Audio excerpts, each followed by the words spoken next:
Hello YouTube friends, I am attorney Alma Rosa Nieto, immigration attorney for 28 years, and today I have some very good news to share with you. Recently, President Obama made an executive order that hasn't taken effect yet, but will on March 4th, 2013. What is this? Is it a green card? Is it citizenship? Is it amnesty? It's none of that. It is for people that are here in the United States that entered without status or without proper documentation and are here in the United States and have lived here for more than 6 months out of status or illegally.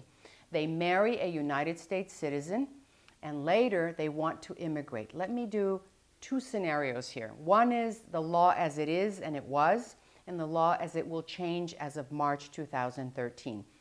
I will use myself as an example to make this change understandable so that everyone grasps the new concept and hopefully takes advantage of it. I came into the United States illegally, assuming I marry a United States citizen. The way current laws are now, I would have to go to my home country and there see an American consul at the U.S. Embassy, be interviewed to make sure that I married my husband for love and affection, that I'm not ineligible for any other reason. And then the consul would say, everything is great. However, you may not immigrate until you ask for a pardon or a waiver because you've lived in the United States illegally for more than 6 months. And that could be 6 months, a year, or many years.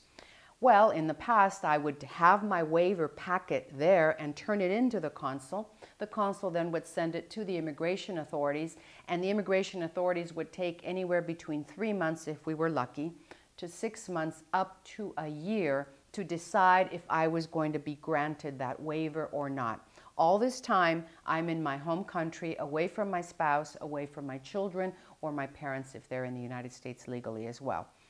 This fortunately has made a change and a shift, and again by executive order, and as of March 4th, 2013, now the other side of the scenario. I will now be able to ask for that waiver, and it will be called I-601A. I will be able to request that waiver here in the United States. I still have to go abroad to the American Embassy. However, I will have the waiver approved in my hands, and now I see the American consul at the embassy of course, to see that I am eligible, that I'm not ineligible for any other reasons, that I did marry my husband for love and affection and not just for a green card. However, the waiver issue is already resolved by the immigration authorities in the United States.